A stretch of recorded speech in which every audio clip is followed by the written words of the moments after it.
Hello and welcome to the vote here at Latest TV. We're actually not at Latest TV, we're out and about, as usual. My pleasure to say hello to Tim Loughton. Tim is the MP for East Worthing and Shoreham. Nice to see you as always. Good to see you, Mike. Haven't spoken to you for ages. Well, I've been about. I know, I saw you in Worthing, I think, last time. We had a conversation in a hotel there. Tim, you've been away, dangerously away, they would say, but congratulations to you. You've been off to Ukraine. Tell us about your trip and why you went. Well, some people might say it's more dangerous at Westminster at the moment than going to Ukraine. But so I spent last weekend there with a number of other parliamentarians, both from UK and around European countries, to basically show our solidarity with Ukraine and the Ukrainian people on the second anniversary of the Russian invasion. So it was my first visit to Ukraine. It's not easy to get there. We flew to Poland. So you get on a train somewhere, don't you? Yeah, you go down to the border, a town there whose name I can't pronounce because it hasn't got any vowels in it, and then a 12-hour overnight long train journey into Kyiv with various customs checks and passport checks and things like that. And it was, I mean, Kyiv is a fairly bustling city. You wouldn't know that there's a war on, other than the fact that there are signs to shelters, air raid sirens go off, although I slept through one apparently. And there's sort of sandbags and camouflaging around public buildings and in the Parliament building. But life goes on there. So we had a day of meetings with various departments, ministers in the conference itself, some really interesting talks about, you know, the military position, what the West needs to do to help Ukrainians. And then the day after, they took us out of Kyiv. We went up north near the Belarus border and saw the occupied areas. Including a minefield. We went through a live minefield where Halo Trust, a British charity, brilliant charity, is doing fantastic work clearing the mines and the booby traps that they've left behind. We saw towns where hospitals had been targeted, and they can prove it because they brought down a plane that had just fired a missile at a hospital. He had a list of other hospital sites and other public buildings he was targeting. We went to a village where 380 residents had all been rounded up, placed in a basement in a school in the dark, squalid conditions, deprived of food and everything, and many of them had died. I mean, awful, awful things that had happened. It was a real eye-opener. But I mean, what I took from it is the fortitude of the Ukrainian people is still absolutely up there. Every meeting we went into was prolonged because they wanted to say thank you to the UK for our leadership and what we've done to support them and are continuing to do. And we should be very proud of that, and how essential it is that we've got to stick with them shoulder by shoulder. Yeah. And Putin has to get a very bloody nose, and Russians have to leave Ukraine. And of course Putin is now threatening the UK, we did a couple of weeks ago. Well, we are on his sort of #1 hate list because of the leadership that we've shown. Aren't you on that list as well? I'm on the Russian banned list, and I'm on the China sanctioned list. I'm sanctioned by at least 2 countries, so I'm going for a hat-trick. I haven't got any ideas who I can annoy next, but it's a badge of honour to have annoyed the Russians and the Chinese, frankly. And you bumped into Boris while you were there? So there were a lot of interesting characters, apart from parliamentarians. There was Justin Trudeau was there, Ursula von der Leyen from the European Parliament, the Prime Minister of Italy, and then Boris turns up and had a slot on the stage and was actually quite impressive. And of course they love Boris because he was the Prime Minister when the invasion happened, and he went there and really galvanised the response of the West. And I have to say, when I spoke to him coming out of the hall, and every single person in the hall virtually wanted a selfie with him. He still has, you know, celebrity appeal in Ukraine, even if he's not quite as popular. You almost got one with him, didn't you? I think it's about 3 of you took with him. I took some photos of people having selfies with him, and then I showed him all the selfies, and we had a selfie ourselves. Yeah. So he was in good form, Boris. Anyway. Excellent. Do you think he's missed by the Conservative Party? No. I know you weren't a fan at one time. I know you weren't a fan at one time. I mean, Boris is an amazing communicator with people who have nothing in common with Boris. You know, my own constituency, you knock on doors at the last election, and they, before you even say anything, they would say, "Tell Boris he's doing a great job," or whatever. My wife was one of them. And I know, absolutely. And out in Ukraine, he's very popular. But things went a bit pear-shaped, as we know, which is a great tragedy of politics. But anyway, Boris is no longer an MP. He's outside of Parliament, but he's still doing some good works, particularly in support of Ukraine and things like that. Do you think he'll come back?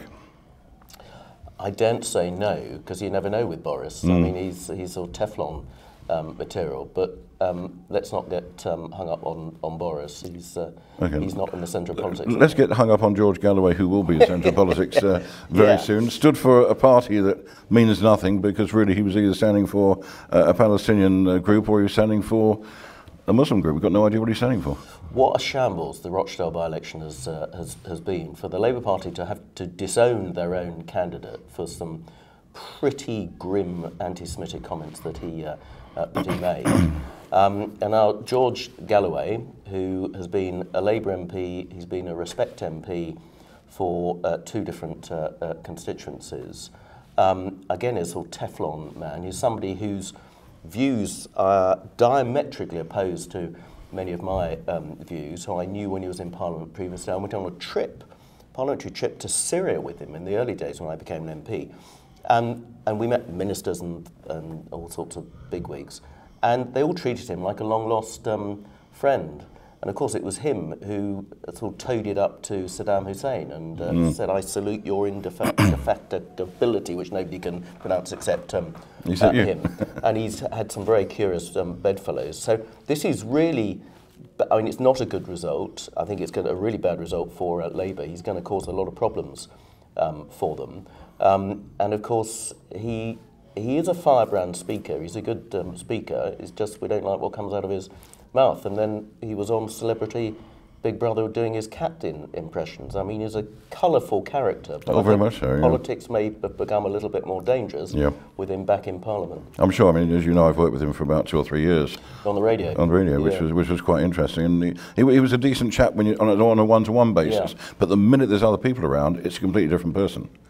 Yeah, he's an interesting and a colourful character, so but I don't like his politics. His party could very well split Labour votes in certain constituencies at the next election, and then you've got the Respect Party, who could very well split Conservative votes at the next election. I think you mean the Reform Party. Sorry, I meant Reform. I hope begins with an R. I hope there are not many Conservative voters who will consider voting for Respect, which is George but the Reform Galloway's Party, But the Reform Party got well and truly trounced in Rochdale, and their candidate was the former Labour MP Simon Danchuk, who I remember well, who also left Parliament, lost the Labour whip and left Parliament under a bit of a cloud. So there were 2 ex-MPs standing in this by-election, as well as sorted other parties, and then a local independent businessman comes second. It was a complete and utter mess. I think what was interesting about Reform, I looked at a leaflet put out by George Galloway just earlier this week. It could have been a Reform leaflet. Really? There's stuff going on about Brexit, about make Rochdale great again, sort of playing to the sort of Trump mantras, some stuff on transgender and everything else. It could so easily have been a Reform leaflet or a Brexit party, whatever they call themselves these days. There are lots of crossovers on those extremes, and these are not parties and not people who really should be having any power in Parliament, because there are some very dodgy sides to them. However frustrated people may be with the mainstream parties, and goodness knows I know how frustrated people are with the Conservative Party and the Conservative government, we are a world of difference to some of the parties on the extreme that people must not turn to when they're frustrated with everybody else, however their siren voices might seem. So there could be protest votes, though, couldn't it? A lot of it is protest votes, protests against the mainstream parties, protest votes, as Trump has had in the past, with parts of the country that feel neglected, which I think is part of the phenomena behind Brexit as well. But you know, if anybody is considering supporting either Galloway's lot, Reform lot, or whatever, look at the small print of what they're actually saying they believe in and how they would achieve it. For people who are not going to listen to what you said, are they going to split the vote? Both votes? I think certainly for us, Reform are polling higher in the polls. They've said they're going to stand candidates at all the constituencies. I mean, there's always a big difference between how you poll in the polls and do a by-election to how that translates into a general election where you are choosing a government. So your vote, the consequences of your vote, will be seen in who is going to be the government. So for the next 4 to 5 years. For potentially up to 5 years. So it's a big decision you're making there. But, you know, the Respect Party, particularly playing to big Muslim populations in lots of urban seats where traditionally held by Labour, is going to cause some problems for them as well. Okay, Tim, we're going to have a quick break. When we come back, we'll continue talking. We'll talk about you and your constituency, your worries, your concerns as we come up to a general election, which could be any time soon, could be November. We'll try and stick it to you, find out exactly when it's going to be. We're talking to Tim Loughton, the MP for East Worthing and Shoreham. I'm Mike Mendoza. This is The Vote here on Latest TV.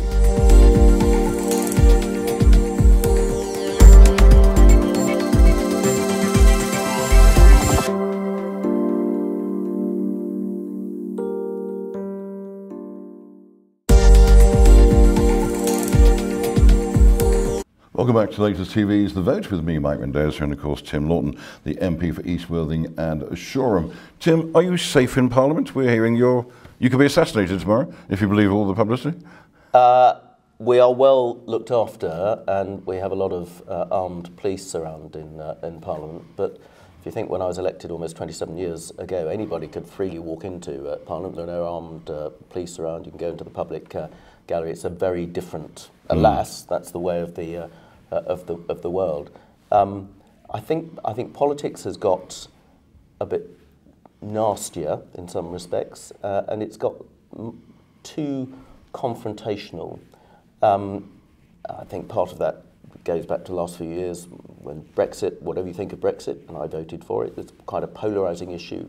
And then, of course, recently about what's going on to Gaza has really mobilised a lot of people taking to the streets.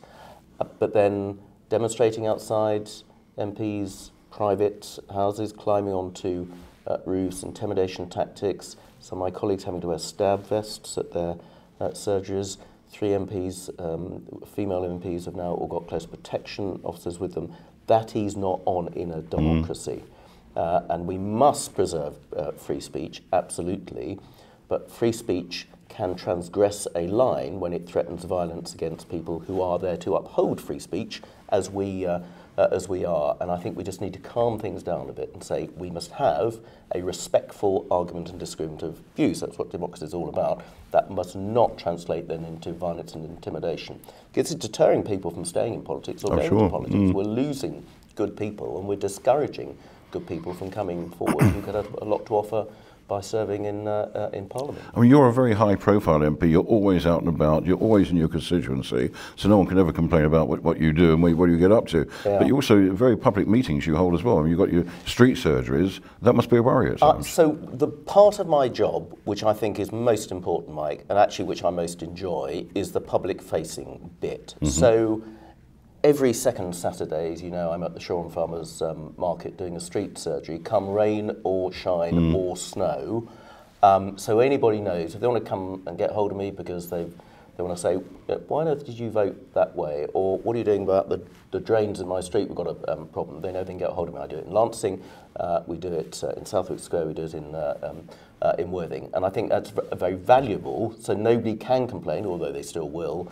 Oh, we never see you around here. Or I can say, well, I was on your high street last week. Why didn't you come and have a chat if there was something you wanted to speak about? I like doing public meetings. Just last night, problem with flooding on Grinstead Lane in Lancing, just up from the parish hall, which I've been working with Southern Water on. Some residents asked if I can go and see them. About 20 residents turned up, and I've now got Southern Water and some other people coming down. We're doing a big public briefing.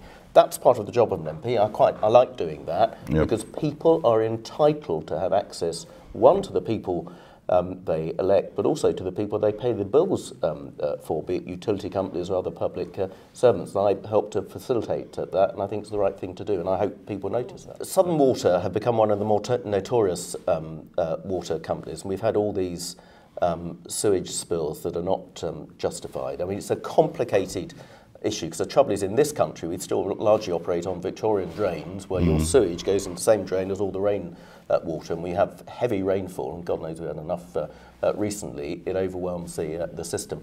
But Southern Water has got to do much, much better. So the government has changed the law considerably. We had the toughest regulation we have ever had to deter water companies and others for not cleaning up their act. Southern Water's had record fines, can now have unlimited fines. Directors' bonuses can be curtailed. Southern Water hasn't actually paid any dividends to its shareholders for 8 years now because of the investment it's had to do. So I've absolutely held their feet to the fire. I got the chief executive down to the Rampion Visitor Centre last month and put 15 local school kids from our environmental project I run, who gave him a grilling. He said to me afterwards, "That's one of the toughest grillings I've ever had." And these kids, they weren't taking any bull, I tell you, and they'd really done their research. I respect the chief executive for having done that, and it's quite right. He should be publicly accountable, and that's my job to make sure he is. And I've also been having a go at them and other utility companies and others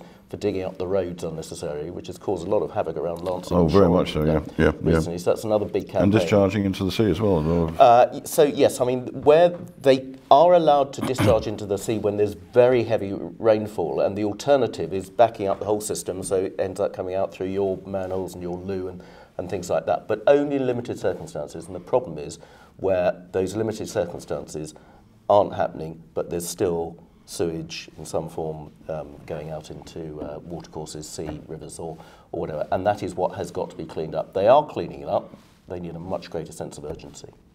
What's happening on the A27? We know the company originally building it went bust. We've now got another company. I mean, they are working quite hard at the moment. There's a lot of road closures overnight. So the A27 has been the bane of my life for all my 27 years in Parliament. And the absence of a bypass around Shoreham and Worthing will go with me to my grave, I think. So we've got the big work going on the New Monks Farm development for the new roundabout and the road layout there. That was almost completed last autumn, and then the contractors went bust, so big standstill. Brighton Hove Albion, who are responsible for the development, then found a new contracting company, and they're working hard on it now, and they're playing catch-up, which is why we've got this series of nighttime closures, which is right that they're doing it at night, so that hopefully over the next few months that whole area will be cleared up and traffic will run much more freely and it won't be so prone to flooding, etc., etc. So I hope the final result will be worth it, but it's caused a lot of inconvenience. And the problem is that whilst the road is closed up there, it diverts onto the A259, and then if you've got roadworks on the A259 because Southern Water or gas or UK Power Networks are digging up the road, it has a huge knock-on effect. So I've spent half my time standing in front of roadworks, doing videos, ringing up emergency numbers, challenging utility companies. Is this road works really necessary? And in too many cases, they're not, and they should be doing it more. So the government's also changed the policy, and I got support for my campaign from the Prime Minister. So now they can be fined big time if they are abusing their permits and they're closing road lanes unnecessarily for an elongated period of time. So actually things are getting better, but we've still got a way to go. As a matter of interest, you've got a slip road that goes off will go off to Coombs. On the A27. That's what we went to, A27, When you come out of there, you've got to turn left and you head up towards the top, if you want to go towards Worthing, up the top, turn around, come back. Why in the hell, I've got to use that word, why in the hell are they keeping traffic lights there? Right, so... A roundabout is meant to keep traffic flowing. We're sounding like anoraks, aren't we? Yeah. So there are going to be traffic lights on the new roundabout. Why? So because if you are trying to... The A27 is such a busy road for going east-west, west-east. If you're trying to get out of the airport entrance, which is the entrance into the whole new build, ultimately 600 houses, the training ground and everything else up there, you will not be able to get out into the flow of traffic if it's a constant flow. Hence, having traffic lights to allow the north-south lanes to be able to access, or the south lane anyway. And that's why they've kept the traffic lights, the old traffic lights there. People say, well, hold on, you've now cut off that turning. Why do you need them? You need them so that cars coming out can get onto the roundabout. So I've looked into this. People challenge me on this.